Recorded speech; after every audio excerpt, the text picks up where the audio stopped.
Zahra. Yes, I want questions, guys.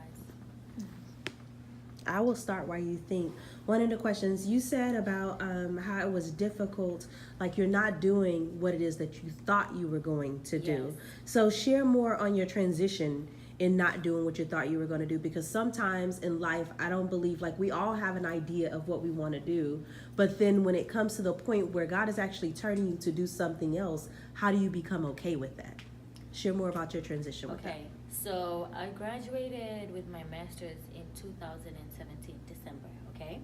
And at that point, I was, just before I graduated, I actually quit my job the day before graduation. I was working for a forage company.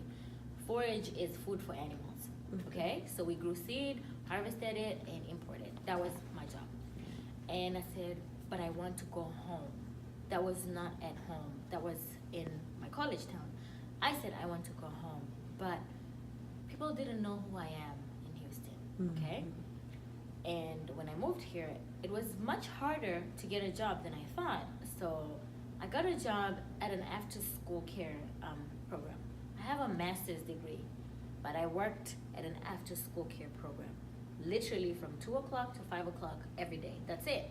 And I got paid $10 an hour. And I went to do my physical, and my doctor said, you have a master's degree and you work in a daycare? And then he said, oh, but I guess whatever pays the bills. I live with my parents. I don't really have to pay bills. You know, like, it's not so serious. I just have to pay for my phone. But at that time, I didn't even have a real job, so my parents would pay.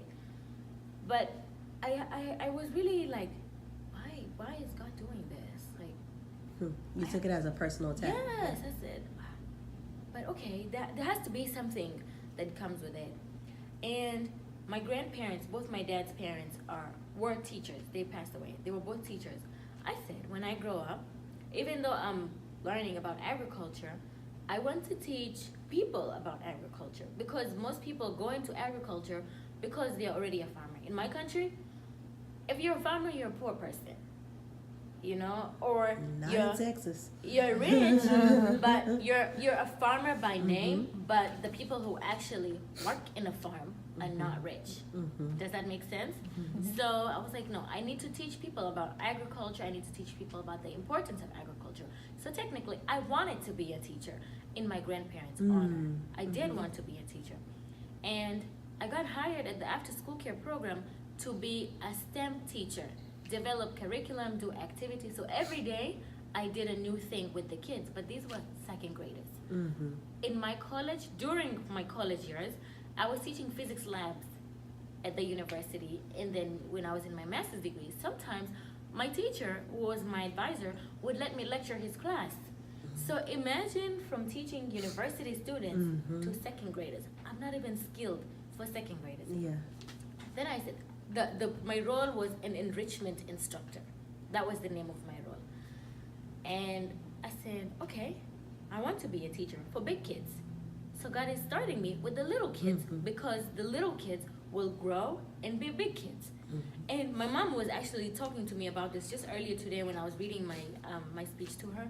She said, you know, Zahra, I think it's important for you to highlight that even though it's something that you don't want to do, you didn't want to do, but you convince yourself, you encourage yourself that this is the best thing for me now. Yes. That's See? good. So I think, I mean, she's my mom, obviously she knows me better, but that's what got me through it, is this is the best thing for me now. Yeah. Okay, so I did that from January till May, summertime. And then that was the end of the program. So I was reading this book, it's called The Power. Have you guys heard of it? The What's it Power, about? The Secret. The Secret. Okay, so it's like a series. I forgot the name of the author. I think it's Rhonda Bynes or something like that. But she wrote The Secret, and then there's another like it's a series. It's a version of it. Yeah, it's a version of it called The Power. And I was reading that book at that time. So it literally forces you to think of positive things, because you're harnessing, you're using the power of your positive energy to bring the things you want closer to you. So the more negative things you think about, the worse things will get. The more positive you think of, the more positive things will get. And May came, and I didn't have another job. So I'm back to square one, looking for another job. And out of nowhere, I got hired to teach. I applied obviously for the job, but I didn't expect it. Look at the timing. My job ended in May, okay? And I got hired to teach for Duke TIP. TIP is Talent Identification Program, which is a program for Duke University. And I got hired to teach field biology. I'm an agronomist, you guys. I went to school for agriculture, but I got hired to teach field biology, still in STEM, remember? Because STEM provides you an opportunity. You can go in whichever place you want to go, or you can learn to do different things. So in May, when my job was over at the daycare or the after school program, I had to write a syllabus for what I will teach in July. So I had a month. Nobody's going to hire you to work somewhere for a month. But at that time, it was fasting month. Like Muslims fast during Ramadan. And I said, okay, maybe God wanted me to do my fasting month here at home, because all those years I was away from home. I couldn't go home because I was either working or I was in school. So this is my opportunity to worship at home with my family. It was a good thing. So I told myself that this is a good thing. But from the inside, I was dying. I'm just like, God, please, make it happen. But then I told myself, no, this is a good thing. And I went to yoga class with my dad's sister every Wednesday and Friday. I did different things to occupy my time. Because when you're idle, you think of bad things, So I stayed busy. And I finished, I remember, like, this is during fasting month. I used to take it's summertime, so I took my sister. It's kind of like Sunday school, but not really. So they had a program at the mosque. So my job was to drop my sister and bring her back. Drop my sister and bring her back. And I'd finished saying my afternoon prayers, and I got a phone call from Duke Tip and said, hey, this was on Thursday.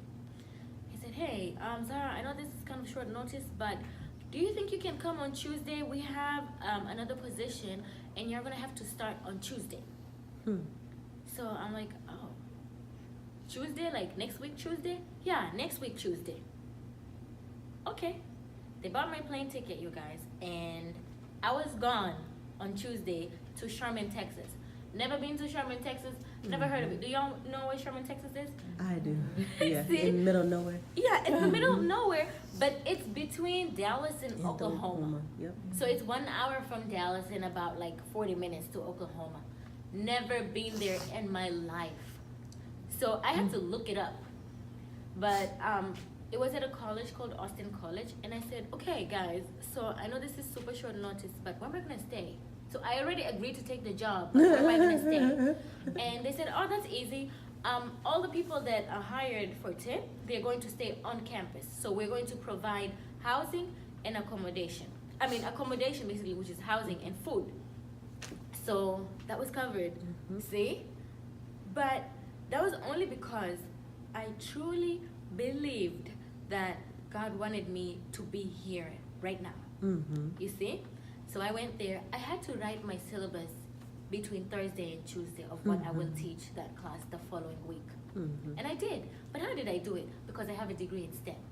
You learn how to research, you learn discipline, you learn how to do things the right way. So college is a template. Doesn't matter what you go to school for. It's how you learn. You learn how to learn things, if that makes sense. So I wrote my syllabus based on like previous syllabus that they gave me, but obviously I have to provide my own material. I had to write a budget and all the things that I will use to teach those classes. And the second class I was teaching was experiments of science in chemistry, physics, and biology. I was a physics instructor in college. Like, I taught labs, basically. And this is experiments of science in physics, chemistry, and biology. So it's right up my alley, right? Why? How did I manage to do this so quickly? Because I had experience. Go out, research, do what you need to do to give yourself more experience, okay? This was easy for me because I already had some experience in it. Okay, then I did tip the first semester, which is the first term, and they had already hired me for the second term. So then I did that as well. And Then in August, I went to New York Fashion Week because I really wanted to go to Whoop, Fashion Week. whoop. But I got all that money from working in the summertime. So the whole time, I was so stressed about being broke, but I wasn't. Because I went to New York Fashion Week and I was living my best life there. And when I came back in September, I interviewed for my current job, and I've been traveling since. So Awesome.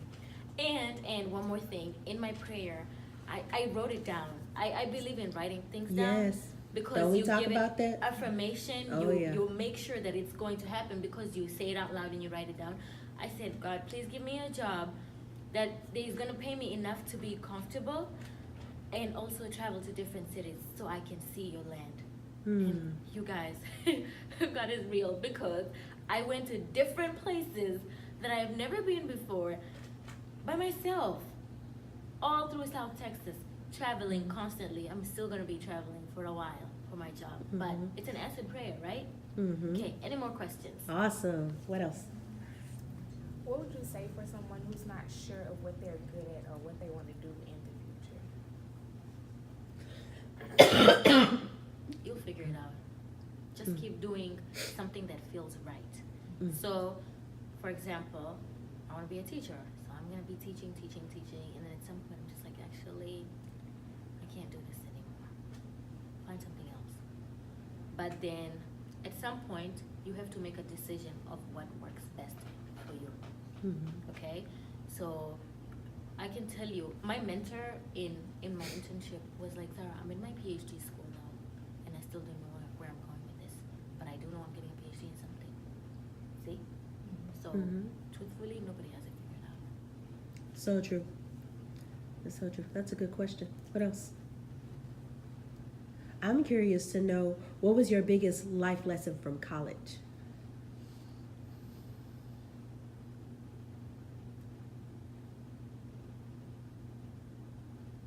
Speak for yourself Mm.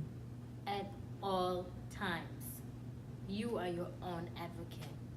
And that was my biggest life lesson, is I didn't know how to speak for myself. So somebody else spoke for me. As outspoken as I may seem, I feel like I didn't know how to really, really fight for myself. I didn't know. I had to ask all the time, what do I say? What do I say? No, you need to know what to say for yourself. And you know what to say because it comes from the bottom of your heart. You actually have a gut feeling. I always say your gut is your God. Yes. Because it never fails. How many times do you say, I should have went with my gut? I should have went with my gut. This guy giving you that little inkling. Do it. You know? And always pray about it. Of course, before you make a decision, Yeah. I'm a big believer of I have to pray for something before I do it because I feel like I need God to just give me guidance. And in Islam, like as Muslims, there's this thing called Salat al-Istikhara, which is basically a prayer you say to ask for guidance. You make a decision, but you ask God to guide your decision. For this is the best way I can explain it. So before you make a decision, pray about it. But and your gut feeling is God's guidance to you, in my perspective. Like, okay, I'm just gonna go with this and go with that. Yeah, that's good. Any other questions?